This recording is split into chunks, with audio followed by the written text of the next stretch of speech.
ओंकारं बिंदु संयुक्तं नित्यं ध्यायन्ति योगिना कामदं मोक्षदं चैव ओंकाराय नमो नमः।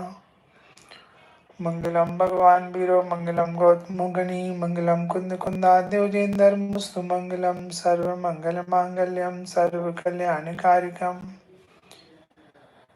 प्रधानम सर्वधर्माणां जैनं जयतो शासनम मंगलमय मंगलकरन बीतराग विज्ञान नमो तायाते वै हरियंतादिमान करि मंगल करियो माँ ग्रंथ करन के काज याते मिले समाज सा पावे निज पद राज नमो हरियंताडम नमो सिद्धाडम नमो आयरियाडम नमो वज्रयाडम नमो लुए सब साहूरम।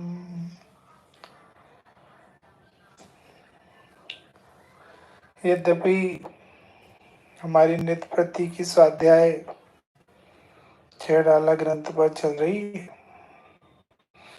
लेकिन आज हम चर्चा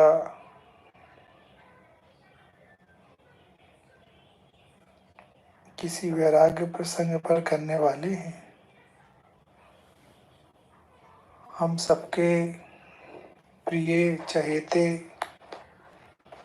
आदरणीय सुनील भैया शिवपुरी, जिनकी कथाओं से सारा भारत लाभान्वित भी था और गौरवान्वित भी था।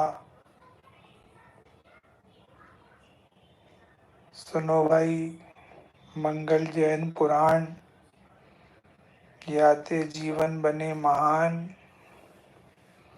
एक अलग ढंग की सुंदर आवाज, उसके वे जादूगर थे। एक अत्यंत पवित्र जिंदगी जीने वाले आदरणीय सुनील भैया, ब्रह्मचारी सुनील भैया शिवपुरी। मैं नहीं सोचता कि मुख्य समाज में आज कोई उनसे परिचित ना हो। वो सारे भारत देश में प्रसिद्धि को प्राप्त एक उत्कृष्ट विद्वान थे, साथ ही साथ संयम पथ के राही थे। पूजनीय पंडित साहब की प्रत्यक्ष परोक्ष रूप से छत्र छाया में रहते थे।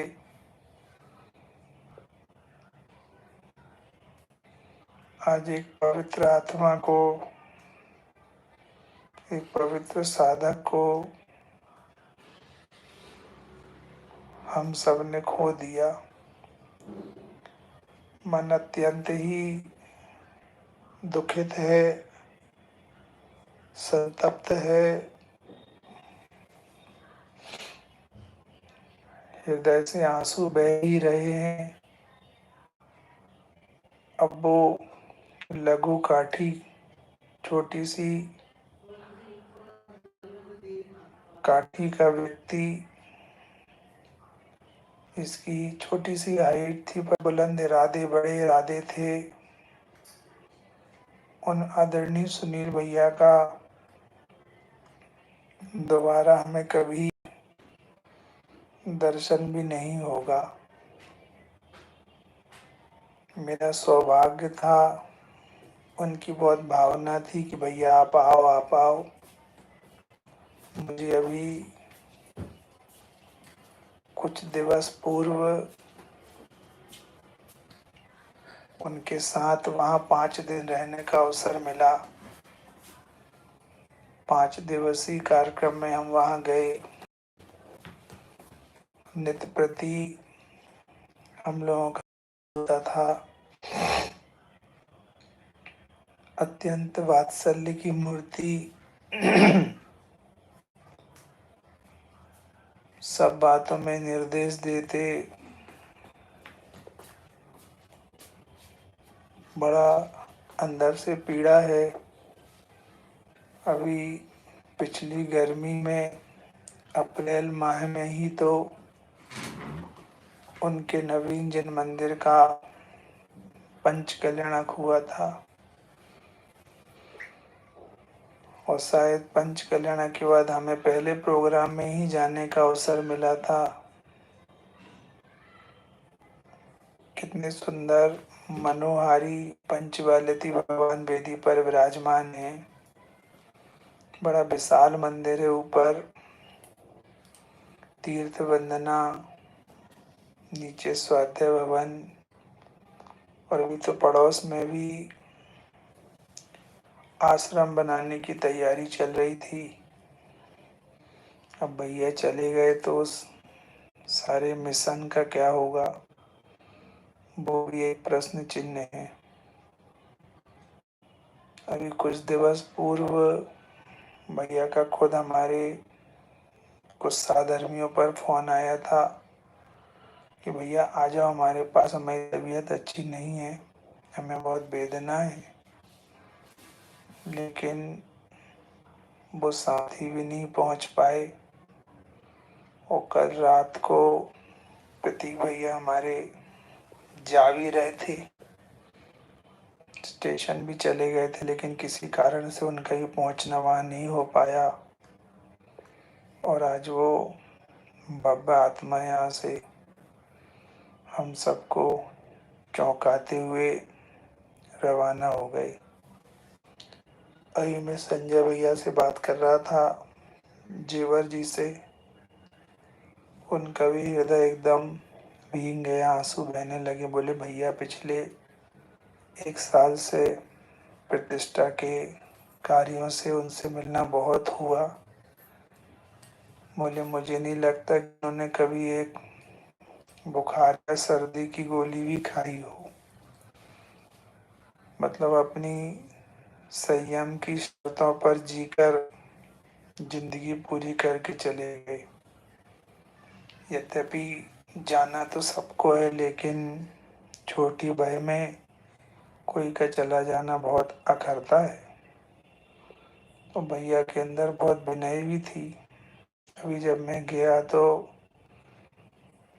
भैया हमें क्षमा कर देना, हम ज़्यादा देर बैठ नहीं सकते, हमारा स्वास्थ्य ठीक नहीं रहता, हम स्वाध्याय में आपके चले जाते हैं, हमें अच्छा नहीं लगता। मैंने कहा भैया मैं आपको सुनाने थोड़ी आया हूँ, मैं तो पब्लिक के लिए आया हूँ, आप तो जाओ आराम करो।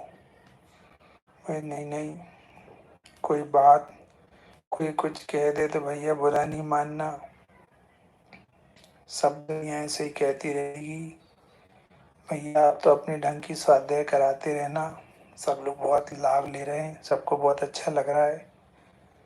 मतलब कमियां हो, गुण हो, दोष हो, सब कह ले वे, किनारे से आके बैठ जाएं, कब आके चले जाएं। भैया यदि ज़रूरत नहीं हो तो लाइट कम कर दें क्या, जीव हिंसा हो रही है। दूसरे लोग जला देवें, लोकल के हैं, तो भी हमसे किनारे से कह दें चुप भैया आप कह दो ना जरा कि लाइट कम कर दो, हमारी बात का तो कहो बुरा मान जाए। मतलब विनय, विवेक, समझदारी, सब कुछ। वो मैंने कहा भैया आप प्रतिष्ठा में नहीं आओगे जबलपुर की, तो बोले भैया प्रतिष्ठा का तो नहीं पता, हम पहले आ जाएंगे ना, जबलपुर को अपने लिए घर ही है अपना, जैसे आप आ गए ऐसे हम आ जाएंगे। और वो अभी आने भी तैयार थे कुछ दिनों में यहाँ पर, लेकिन शायद उन्होंने भी नहीं सोचा होगा कि ऐसे अनायास ही देह छूट जाएगी। भैया अपने ढंग के एक अलग विद्वान थे, नियम सार उन्हें बहुत प्रिय था, इसलिए वो अक्सर नियम सार पर ही स्वाध्याय कराते थे। और कथा लिखना और अत्यंत तत्वज्ञान से भरकर लिखना उनकी अपनी एक अलग शैली थी और वो अपने ढंग से कथा बनाते भी थे और सुनाते भी थे।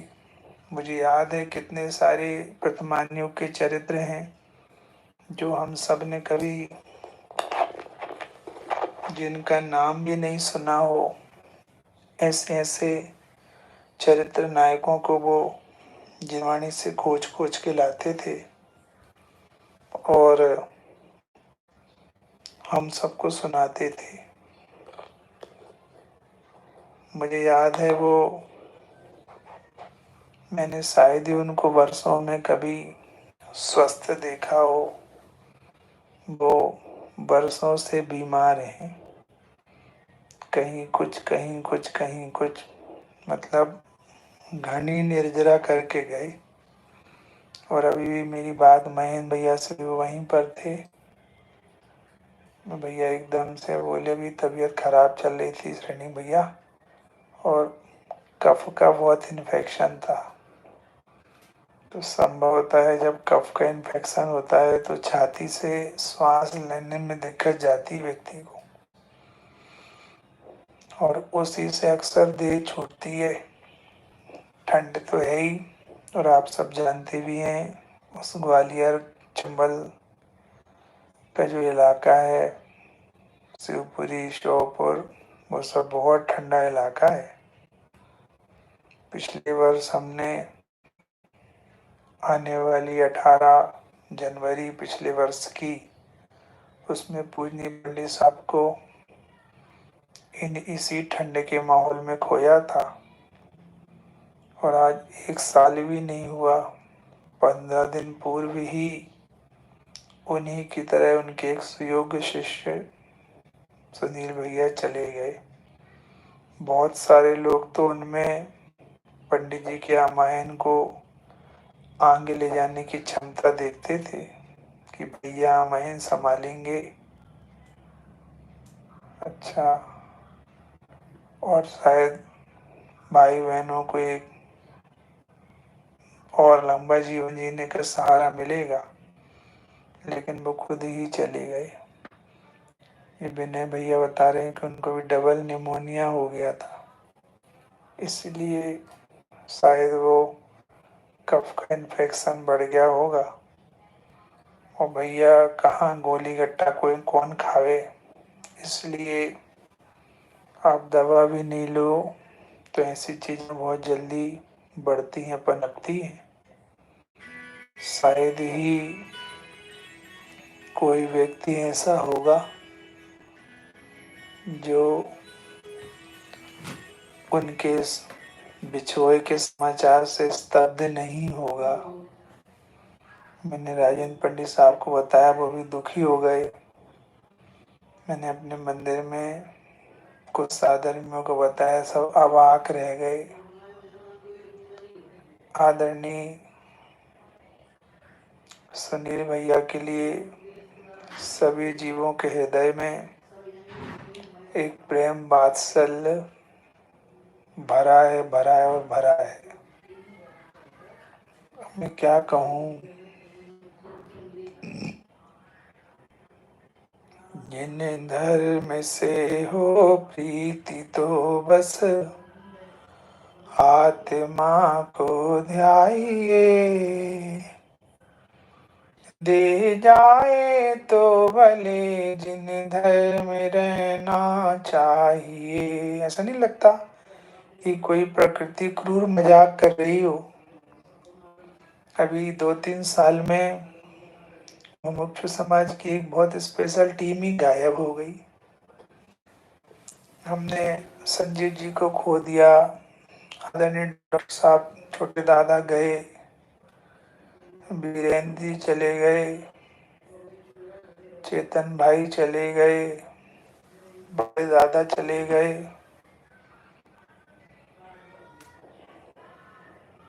बड़े पंडित जी चले गए, सुनील भैया चले गए। एक बहुत बड़ा प्लेटफॉर्म जैनियों मुमुक्षु समाज का खाली हो गया। आज अच्छे प्रवचनकार भी कम हैं। भैया एक अच्छे प्रवचनकार थे, कथाकार थे, प्रभावक जीव थे। मुझे याद है इंदौर में रामा साई का मंदिर हो, चाहे तिलक नगर हो, चाहे साधना नगर हो, भैया का प्रवास निरंतर होता रहता था। और कितनी अष्टानिका उनकी रामा साई में ही बीती होंगी। सब उन्हें बहुत पसंद करते थे, निष्पक्ष व्यक्तित्व थे। हाँ भैया, विनय भैया, बहुत क्षति हुई है। वो ऐसी क्षति हुई है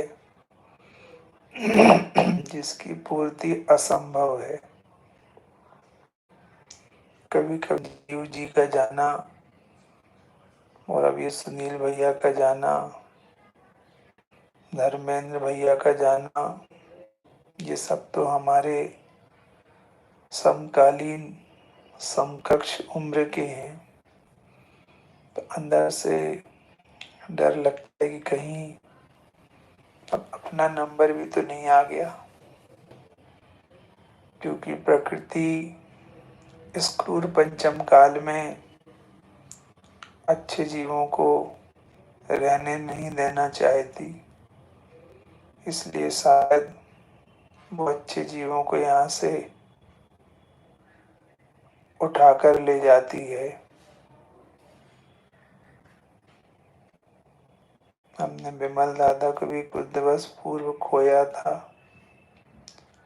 बहुत बड़ी संख्या है जो हमारे बीच से पवन जी और भी कई मुमुक्षु समाज के नेता हैं जो आज हमारे बीच में नहीं हैं। खैर, आने वाले को जाना तो है ही,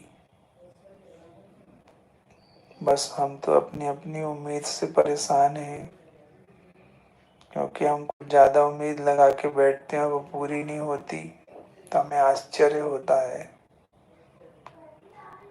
आइए, अधिक क्या बोलूं,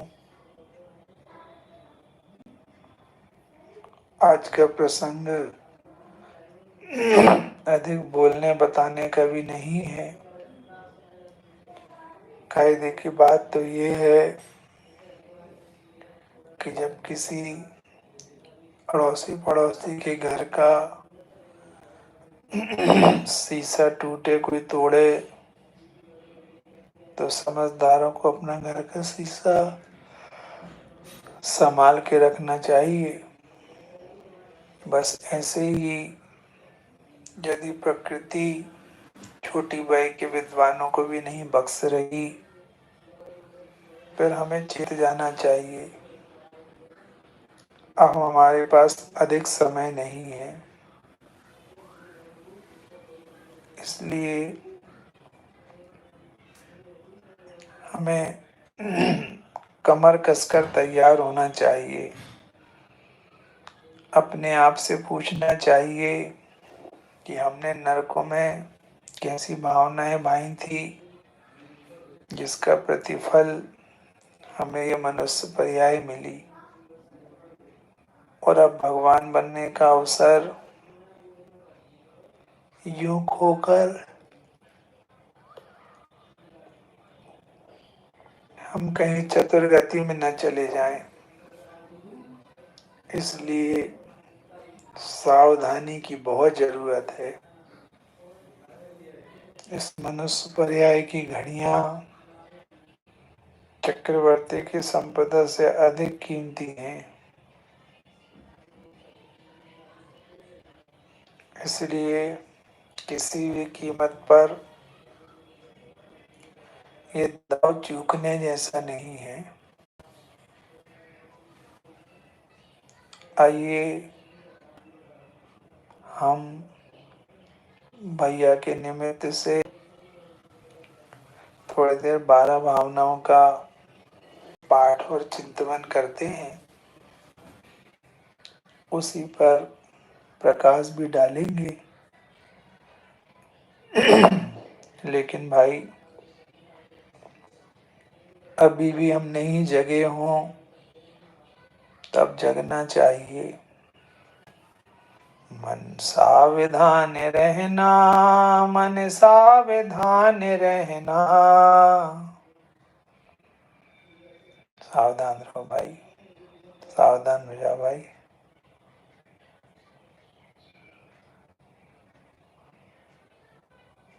आहा,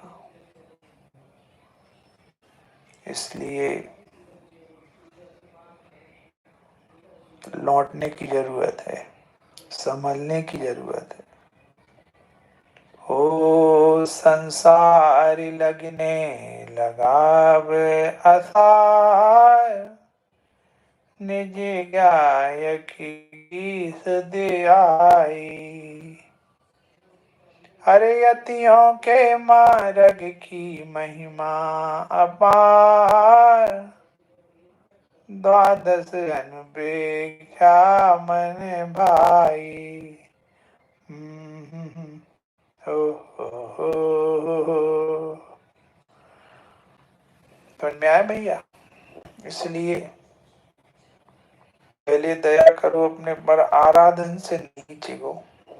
ये सुनील भैया हैं, पंडित साहब जैसे लोग, इन्होंने कभी अपनी आराधना से कंप्रोमाइज नहीं किया। इन्होंने कभी भीड़ का पीछा नहीं किया। इन्होंने कभी गलत बात की अनुमोदना भी नहीं की।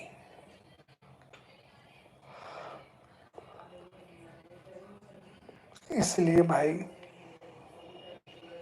अब चेतने की जरूरत है, संभलने की जरूरत है। क्योंकि यदि हम नहीं चेते, नहीं संभले, तो इस समय तो बीत ही जाएगा।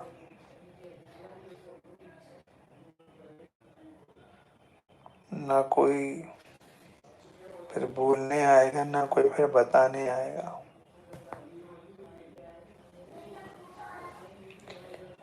राजा राणा छत्रपति, हाथिन के असवार,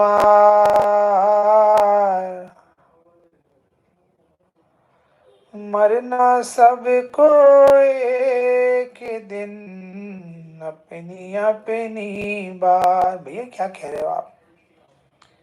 अरे हम ये कह रहे हैं भाई, आपको जाना पड़ेगा यहाँ से। क्या लेके जा रहे हो? एक जरा सा रात भर के सफर में जाते हो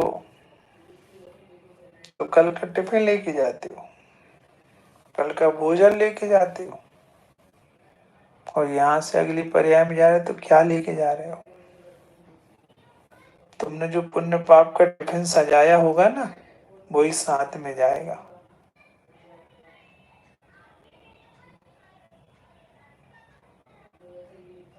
समझ में आया? आपको भी जाना पड़ेगा। क्या लेके जा रहे हो? कौन सा परिणाम लेके जा रहे हो? क्या अच्छाई लेके जा रहे हो, क्या बुराई लेके जा रहे हो?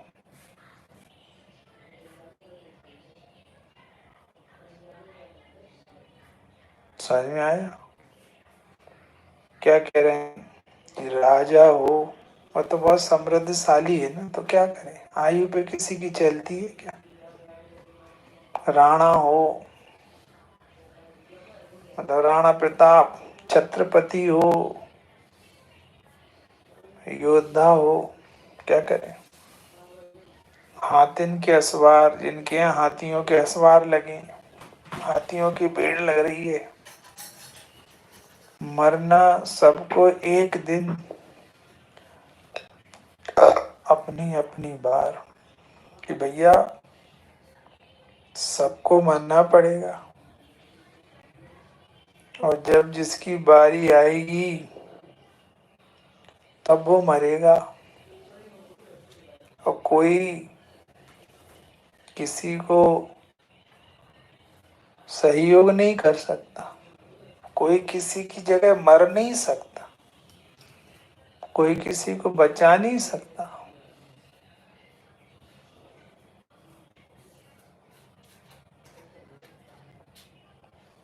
इसलिए अपने क्रम पर नजर डालें, अपनी पूरी तैयारी कर लें, नक्श से सिक तक की स्थिति बदल लें।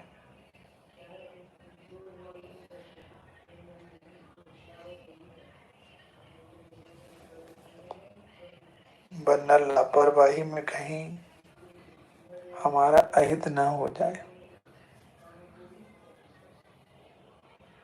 और भैया बिल्कुल मत समझना कि यहाँ किसी की चलेगी, किसी की नहीं चलेगी। एक क्षण कोई बढ़ा नहीं सकता, एक क्षण कोई घटा नहीं सकता, कोई आयु से अधिक रह नहीं सकता।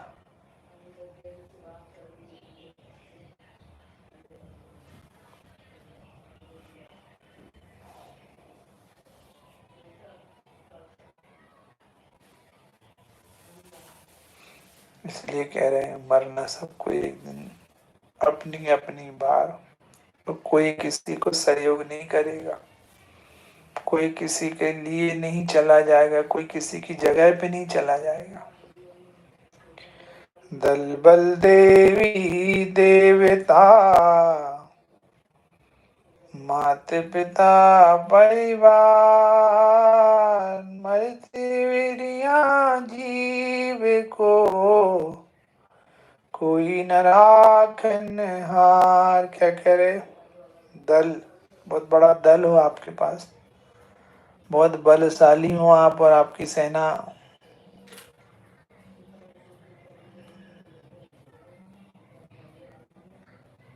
क्या कह रहे भैया? दल हो, बल हो, कोई हो, देवी देवता, आप हमारी बहुत पहचान है, हमें तो देवों से दोस्ती है, फला है भैया, तो बढ़वा लो ना, बढ़वा लो, बढ़वा लो, अपनी उम्र बढ़ जाती हो तो। मात पिता परिवार,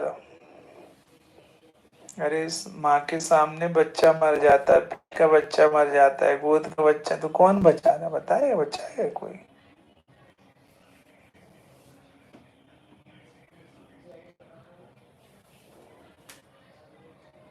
दल बल देवी देवता मात पिता परिवार, किसकी तरफ देख रहे हो?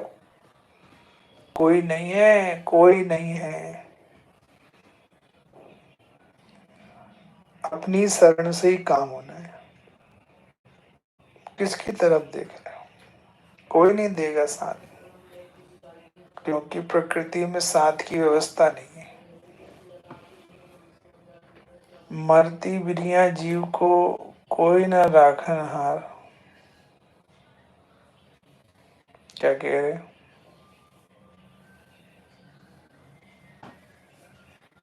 मरती बिरिया जीव को न राखन हार। कोई नहीं रखेगा, कोई रखवाला नहीं है। एक दिन नहीं, एक समय कोई नहीं बढ़ा सकता। तो मगालते ही मत रहना, हमारे इनसे जान है, हमारे इनसे प्रिय, कोई काम के नहीं है वो जान पहचान। उसी विषय का स्पेशलिस्ट डॉक्टर और उसी विषय से मृत्यु हो।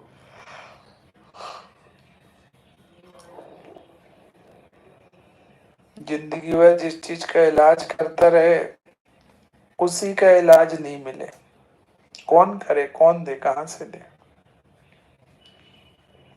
कोई प्रकृति किसी ने बनाई तो है नहीं, कोई के अकॉर्डिंग तो चलने वाली है नहीं। मरती विधियां जीव को, क्या कह रहे हैं, को न राखन हार। देखो भैया, आप अच्छा करोगे तो उसका फल आप भोगोगे, आप बुरा करोगे तो उसका फल आप भोगोगे। आप सोचो कि हमें वो बचा लेंगे कि हमें ये बचा लेंगे, कोई नहीं बचा लेगा, कोई नहीं बचा सकता आपको। किसी के बस में किसी को बचाना या मारना नहीं है।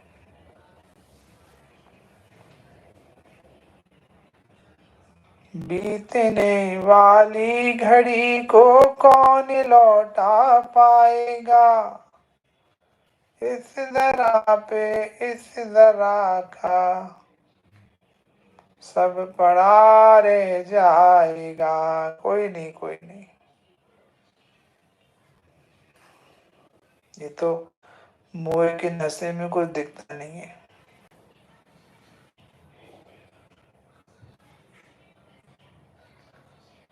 इसलिए कह रहे को न राखन। हाँ अभी अब सब दिमाग सेट कर लो पहले से।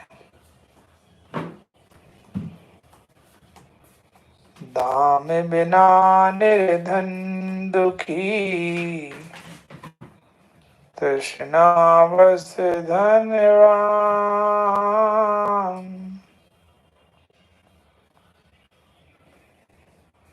कबहु न सुख संसार में, देखे सब जग छान। अब देखिए क्या कह रहे। पहले तो अनित्यता बताई कि राजा राणा छत्रपति आसन के सवार मरना सबको एक दिन अपनी, मतलब अनित्य है, कोई की नहीं चलेगी, कोई नहीं बचेगा।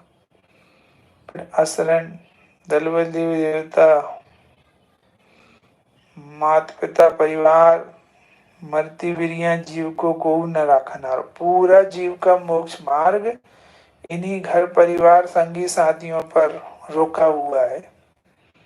हमें लग रहा बे संभाल लेंगे, हमें लग रहा बे, कोई नहीं संभालेगा, कभी नहीं संभालेगा। तुम संभलोगे तो सब संभला है, नहीं संभलोगे तो कुछ संभला नहीं।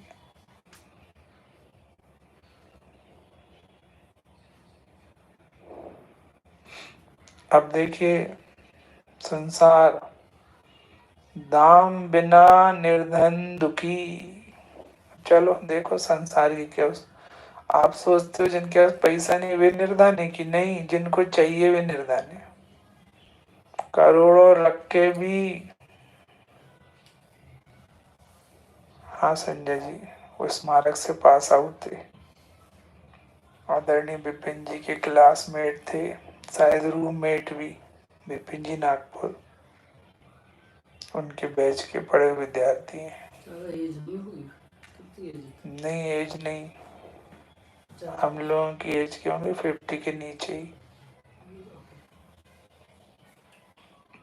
इसलिए दाम बिना निर्धन दुखी। पगले से पैसा पैसा सोचो तो इससे फायदा क्या है, इससे क्या क्या होता है, इससे कौन सुखी होता है, इससे कौन मोक्ष मार्ग में आगे बढ़ता है। 99% इस विश्व का आकर्षण कल्पना है। कल्पना पर बेस्ड है 99% दुनिया। कोई एक आध % लोग हैं जो यथार्थ को जानते हैं, बाकी सब कल्पना लोक में जी रहे हैं। दाम बिना निर्धन दुखी।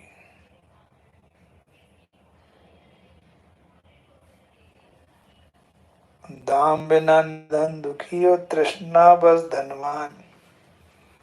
और सोचो सुख दुख का नाप जीव के परिणामों के साथ है, संयोगों के साथ है ही नहीं, और वो संयोग में ही दिमाग लगा रहा। जिसपे बहुत है उसको और चाहिए। वो तृष्णा की खाई भरी ही नहीं रही, वो भरेगी भी नहीं। इसलिए संतोष रूपी धन कहा। और ये पूरे संसार का स्वरूप है। ये तो अपन तो फिर भी जैन मंदिर में आते हैं, वाणी सुनते हैं, बाकी जीवों का क्या होता होगा, कौन मालिक है इनका। इसलिए दाम बिना निर्धन दुखी और तृष्णावश धनवान। जबकि दाम की भूख दुख है और धन की तृष्णा दुख है। ये चले जाए तो जीव ऑटोमेटिक सुखी है। आज भाई साहब एक इतना अच्छा उदाहरण दे रहे थे, कहने लगे 1 लीटर दूध में 100 ग्राम घी निकलता है, तो बोले 1 लीटर दूध में 2 लीटर पानी और मिला दे रहा है, टोटल कहते हो 3 लीटर। अब प्रोसेस करो, अब कितना घी निकलेगा? 100 ग्राम। 3 लीटर 100 ग्राम को 3 लीटर दूध कहाँ है? वो 2 लीटर तो पानी है। 2 लीटर तो पानी है, दूध तो 1 ही लीटर है। ऐसे भाई साहब बोले देखो भगवान आत्मा तो उतनी ही है, भगवान आत्मा तो जितनी है उतनी ही है, और उसमें हाथ बाढ़ोगे तो सम्यक दृष्टि हो जाओगे तुम। भगवान आत्मा में कोई घटोती बढ़ोती नहीं है। लेकिन जैसे तुम 1 लीटर दूध में 2 लीटर पानी मिला के 3 लीटर समझ के 3 गुना ज्यादा टाइम खराब कर रहे हो। अब जब वो पूरा दूध पानी सोख लेगा, उसके बाद दूध जो बचेगा उसकी प्रोसेस में से निकलेगा। यदि तुम पानी नहीं मिलाओ तो वही काम जल्दी हो जाए। ऐसे बोले भगवान आत्मा तो उतनी ही है, वो ना बढ़ने वाली ना घटने वाली है। लेकिन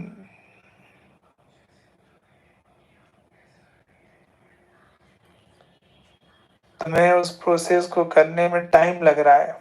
बस बोले ऐसे ही भगवान आत्मा तो ज्यों का त्यों है। तुमने जितना ये मोह राग देश कसाय बढ़ा ली है ना, इनके ही निपटाने का टाइम लगना है बस। इसलिए इनको बढ़ाना बंद कर दो। ऐसे ही न बाहर के संयोग से सुख मिलने वाला है, न बाहर के संयोग के और दुख मिलने वाला है। लेकिन ये जीव अपने मन में ही मिथ्या कल्पना कर कर के दुखी सुखी होता रहता है। ये हो जाता तो ठीक रहता, वो हो जाता तो ठीक रहता, इतना तो होना ही चाहिए, इतना तो। अरे तुम पढ़े लिखे मनुष्य हो तो तुम्हें लग रहा है कि मकान तो होना चाहिए, फला तो होना चाहिए। अरे जाके देखो बेचारे पशु, वे बिना मकान के कैसे रह रहे हैं, कैसे बिल्ली कुत्ते घोड़े गधे घूम रहे हैं दुनिया में। इन कुत्तों के कौन से घर हैं? पूरी जिंदगी में कभी सिर पे कुछ चादर तक नहीं पड़ी होगी। पूरी जिंदगी नंगे घूमते हैं, चीखते हैं, चिल्लाते हैं, लौटते हैं, ठंड गर्मी बरसात सहते हैं। जितनी ढूंढ रहे कमरे, तुम्हें ढूंढ रहे कमरे, क्योंकि तुमने उन चीजों की स्थापना कर ली अपनी लाइफ में, वरना कुछ नहीं। सुकून की जिंदगी जीने के लिए हर व्यक्ति जन्मजात संयोग लेके आया है, लेकिन ये जी तृष्णा से परेशान है ना। कबहु न सुख संसार में, सब जग देखो छान। अपने आप से पूछो, और कौन सी आशा में बैठे हो? और कौन आके तुम्हें सुखी कर देगा?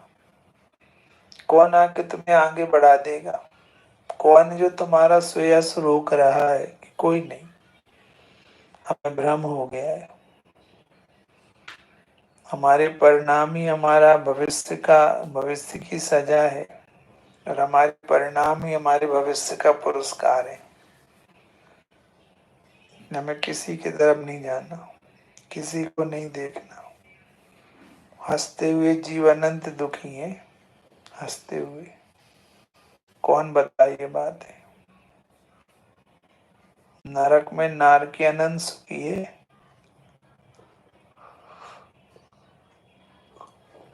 तो में आया भैया, इसलिए अपना दिमाग बदलो, कुछ नहीं होने वाला। ये अंधी दौड़ के पीछे मत भागो। कितने सारे जीव हैं असमय में ही मर गए,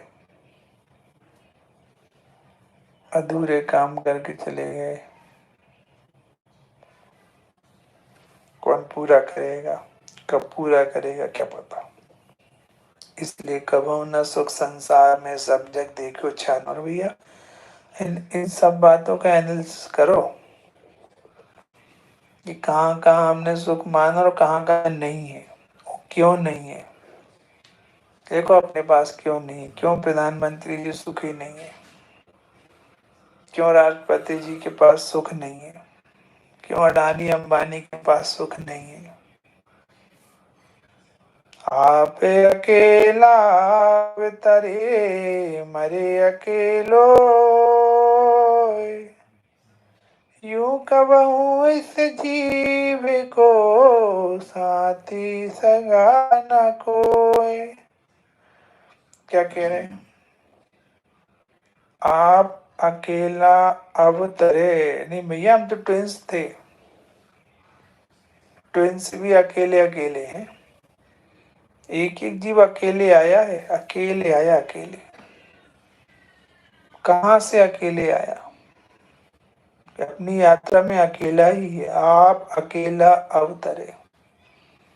ये तो चार लोगों की भीड़ में हमें ऐसा लगने लगा है हमारे पास ये है, हमारे पास वो है। कोई नहीं, कोई किसी के पास नहीं है, कोई किसी के पास नहीं है। जैसे सम्मेद शिखर में वंदना को निकलते ना, तो सब इकट्ठे निकले, थोड़ी देर बाद कोई किसी के पास नहीं है। पता चला गौतम गढ़धर तक सब अकेले अकेले जा रहे, कोई किसी के पास नहीं है। ऐसे तो मैं भले आज यहाँ भीड़ लग रही हो, लेकिन कोई किसी का नहीं है, कोई किसी के पास नहीं है। आप अकेला अवतरे मरे अकेला हो। क्या कह रहे? चलो ठीक है, अब जन्म गए अकेले, मरेंगे तो नहीं ना, कि नहीं कह रहे हैं मरोगे भी अकेले। और आपको पता है जो हमारे साथ वर्तमान में बीत रहा है वो तो उदय का खेल है। हम तो जैसे पहले आए थे वैसे जा रहे हैं।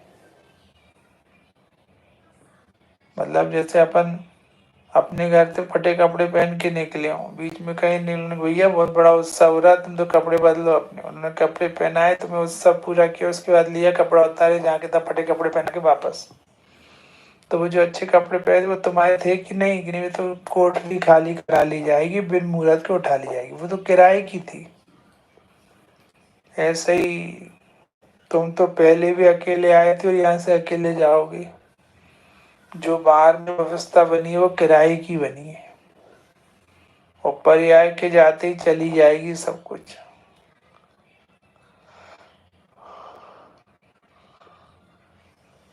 समझ में आया?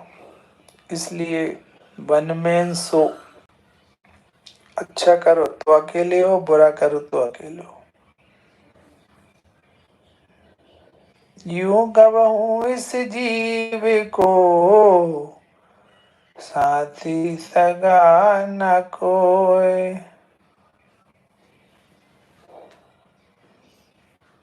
भैया सच बात तो यही है। आप अकेला उतरे मरे अकेला हो, यूं कबहू इस जीव को, इस तरह कभी भी इस जीव को साथी सगा न कोई। कौन है, कितना है, जरा सा जिसका मन का नहीं होता वही पराया हो जाता। कौन है, कहाँ का साथी है? सब उदय के मोहरे हैं।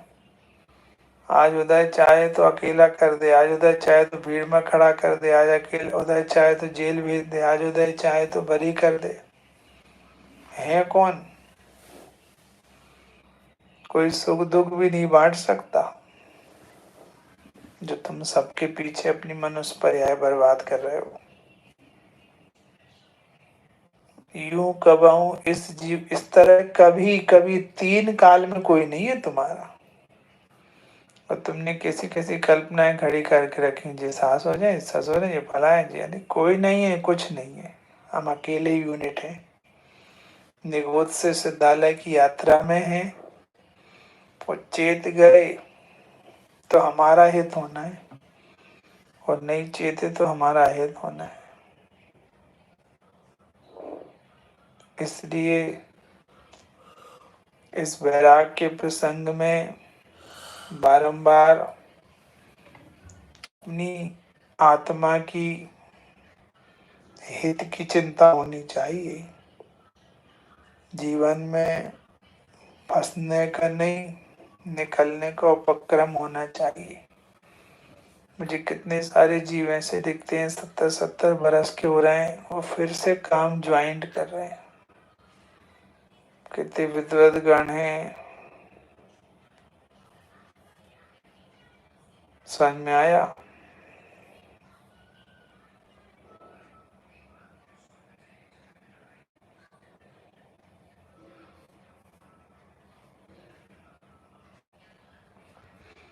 क्या कह रहे? यूं कहो इस जीव को साथी सगा न कोई, वन में सो। जहाँ देह अपनी नहीं, तहाँ न अपना कोई। घर संपत्ति पर प्रगट ये, पर हैं परिजन लोय रे भैया, पर में परिजन लोय। क्या कह रहे? जहाँ देह अपनी नहीं, बताओ तुम्हारी है। एक बात तो तुम सुन नहीं रहे। तुम्हारी थी तुम्हारे अनुसार क्यों नहीं चल रही? तुम्हारी थी तो गोरे क्यों नहीं हुए तुम्हारी थी तो इतनी हाइट के क्या नहीं हुए तुम? कहता हमारी कुछ नहीं थी, उदय का खेल था, उसने ला के खड़ी कर दी है। संपत्ति तो तुमने कमाई कि हम क्या कमाएंगे? उदय का खेल है। इसलिए जहाँ देह अपनी नहीं, हो गया था, तहां न अपना कोई। घर संपत्ति पर प्रगट ये, पर हैं परिजन लोए। जहाँ देह अपनी नहीं तो कौन अपना हो सकता है? क्योंकि सब देह के संबंधी साथी तो हैं। जब देह ही अपनी नहीं है तो कोई अपना कहाँ से होगा? वो घर तो है, संपत्ति तो है। वो कह रहे घर संपत्ति पर प्रगट ही, बिल्कुल पर दिखाई दे रहे हैं। यदि घर आपका है तो आपके साथ क्यों नहीं लगा है 24 घंटे? यदि धन आपका है तो आपके साथ ही क्यों नहीं लगा है 24 घंटे? कोई हमारा नहीं है। पर हैं परिजन लोग, और तुम जिन्हें अपना अपना कह रहे हो, परिजन कह रहे हो, वे सब भी पर हैं। उन सब का कोई काम नहीं है, वे हमेशा दूर ही खड़े रहेंगे। उनको तुमसे क्या, उनको सही कहेंगे वो। वे तुमसे अलग हैं तो हैं।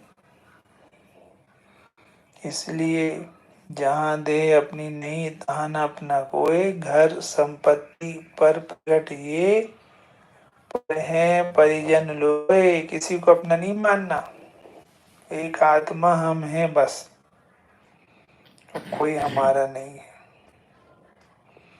दिपे चाम चादर मणि, हाड़ पिंजरा दे। भीतर आसम जगत में, और नहीं गिनगे। अब तुम दे दे करते हो, उसकी दुर्दशा देखो क्या लिखी।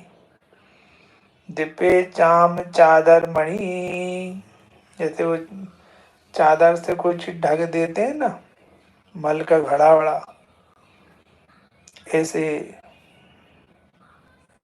ढक दिया है। हाड़ मांस के पिंजरे के बीच में ढक दिया, हड्डी और मांस से ढक दिया है। भीतर या सम जगत में, और नहीं गिनगे। कि वो मल के घड़े को कोई ने ऊपर से वस्त्र से ढक दिया हो तो उसमें तो मल भरा है।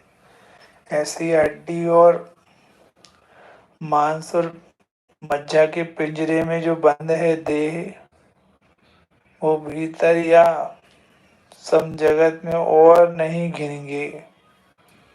उसके अंदर जो भरा है, यदि हम उसकी बात करें तो उसके समान इस पूरे जगत में और कोई गंदी वस्तु नहीं है। मलमूत्र मांस का घड़ा, रात दिन सड़ा, तुम्हें नित पड़ा उठा कर धरना। अविलिया सिद्ध परमेष्टि तुम्हारा शरणा।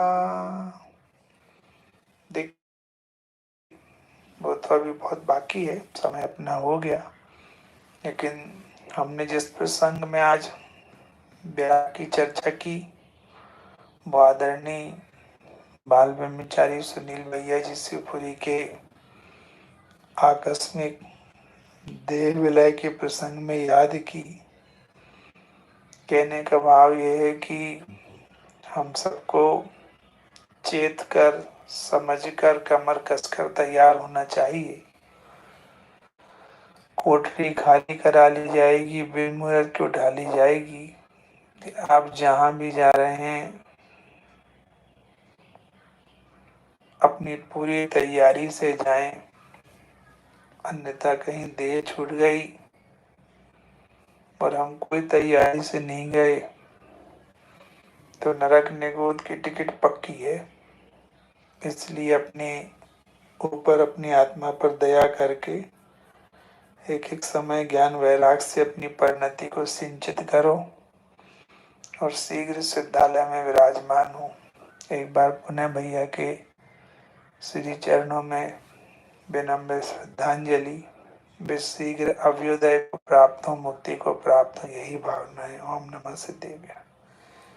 निज निधि निज में बताई, यह अनंत उपकार है उसके लिए जिन वाणी माँ को वंदना शतवार है, वंदना शतवार है। नमो रंताण नमो शंताणम नमो आर्या नमो ज्ञान नमो ले संपसावणम नमो रंताण नमो शंताण नमो आर्या नमो ज्ञान नमो ले संपसावणम नमो रंताण नमो शंताण नमो आर्या नमो ज्ञान नमो ले संपसावणम नमो शंताण नमो आर्या नमो ज्ञान नमो ले संपसावणम नमो रंताण नमो शंताण नमो आर्या नमो ज्ञान नमो ले संपसावणम रंताण नमो शंताण नमो आर्या